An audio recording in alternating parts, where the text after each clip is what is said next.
Bonjour.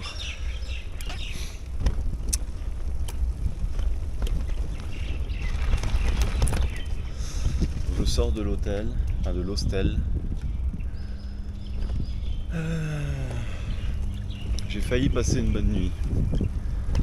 Jusqu'à ce qu'il y ait un client qui arrive à 23h30. Aïe aïe aïe. Mais bon, j'ai quand même bien dormi.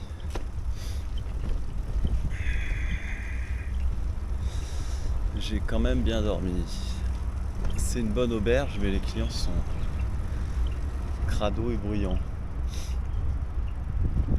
C'est la vie. Oh, il est 7h.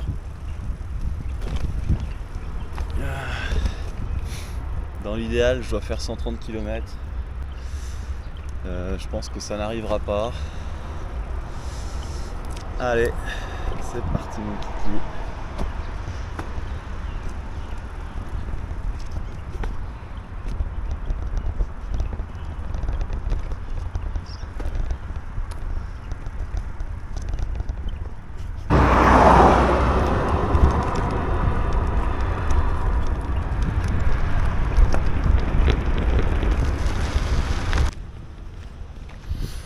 Bon, ça avance pas mal.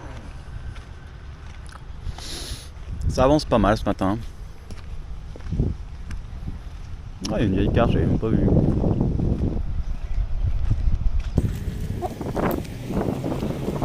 Je suis encore loin de la frontière.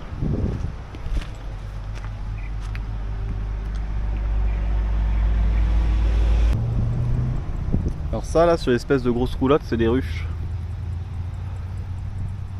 Les ruches ici, elles sont transportées sur les remorques et pof, en saison, ils transportent les ruches directement sur leur roulotte.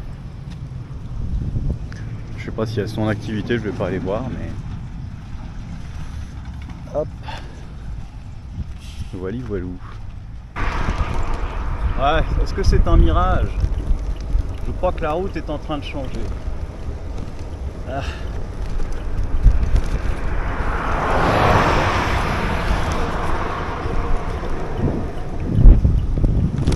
Bon, c'est la plaine, hein. On voit plus les montagnes à droite. Hop. Là, il y a un parc naturel à droite. Il y a des ânes, il y a des troupeaux. Il y a des gens.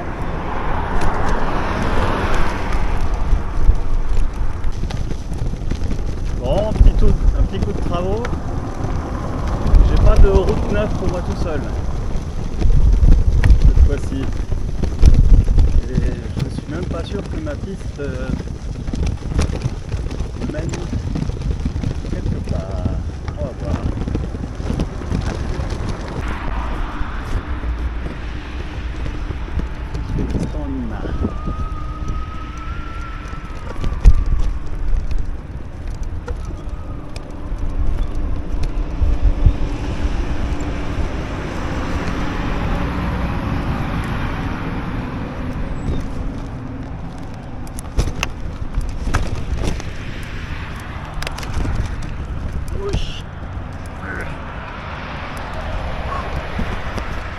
Là, on est sur une route déserte qui longe la frontière et complètement défoncée.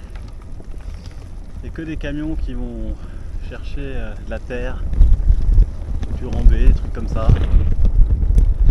Il n'y a quasiment personne, c'est vraiment bizarre. Hein. La frontière est de l'autre côté de la voie ferrée, longée à quelques centaines de mètres. Je peux passer que par une seule frontière, donc j'y arriverai demain à la frontière. Voilà. Le No Man's Land. Dans 40 km, il y a une frontière réservée aux Tadjiks et aux Ouzbeks. Il y a un hôtel. Je sais pas si je m'arrêterai là-bas ou pas. Je vais essayer de camper, je pense, mais on va voir à quelle heure j'arrive à la ville parce que la route est quand même dans un drôle d'état. Par contre, c'est quand même assez agréable de rouler sur une route déserte, pour le moment en tout cas. c'est presque oppressant, je suis plus habitué. Plus du tout habitué à ça. c'est bizarre. Il y a vraiment un calme ici. Un calme trop calme. Et tout à l'heure je voyais des miradors au loin, je n'ai pas percuté que depuis ce matin, enfin quasiment depuis ce matin, je longe la frontière en fait, sur la route. Bon, chez les dromadaires et les chameaux, la bosse c'est une réserve de graisse et d'eau. Chez certains moutons c'est au niveau des fesses. Je sais pas si vous voyez l'anatomie de ces moutons. c'est drôle. Il faut pas que je les dérange non plus. Ils ont vraiment une drôle de tronche. Voilà. Ça c'est pour la survie. C'est rigolo. C'est marrant.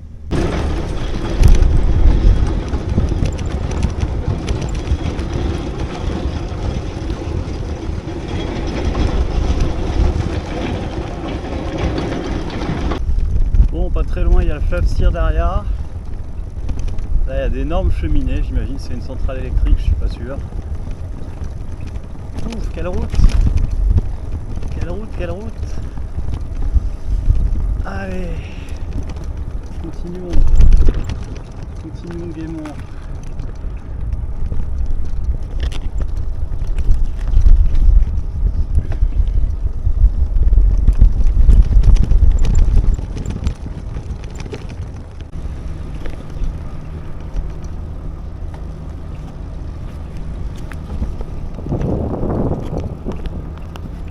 Voilà, centrale à charbon.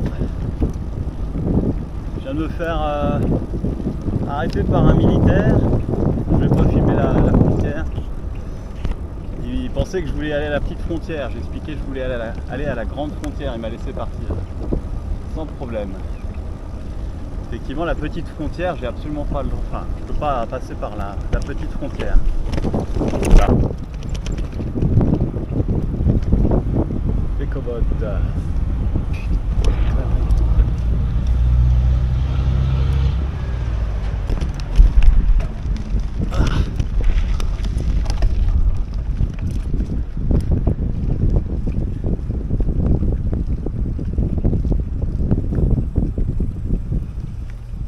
Oh. Messieurs, dames, le Sir-Daria, l'autre grand fleuve d'Asie centrale.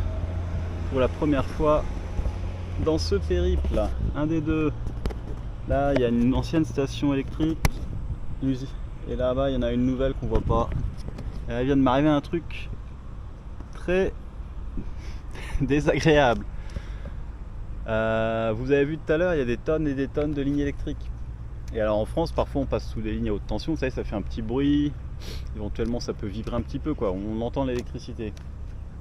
Là, elles sont encore beaucoup plus basses, les lignes. Le bruit est beaucoup plus fort et à un moment, je sens l'électricité. Je me prends une châtaigne sur mon vélo. je passe sous une ligne électrique, ça fait... Ça commence à picoter entre les jambes, là où mon pantalon touche le cadre et la sacoche.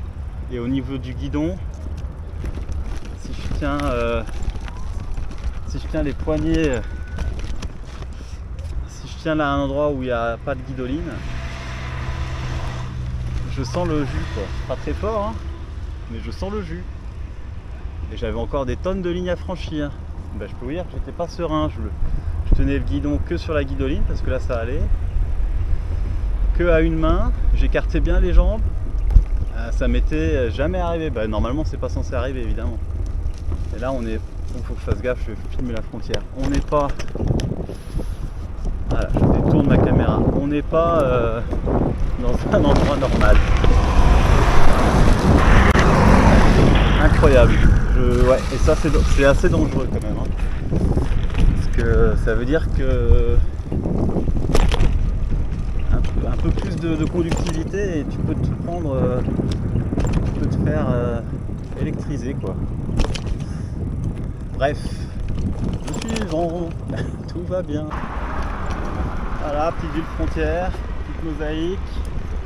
Je viens de passer la garnison, une bonne grosse garnison.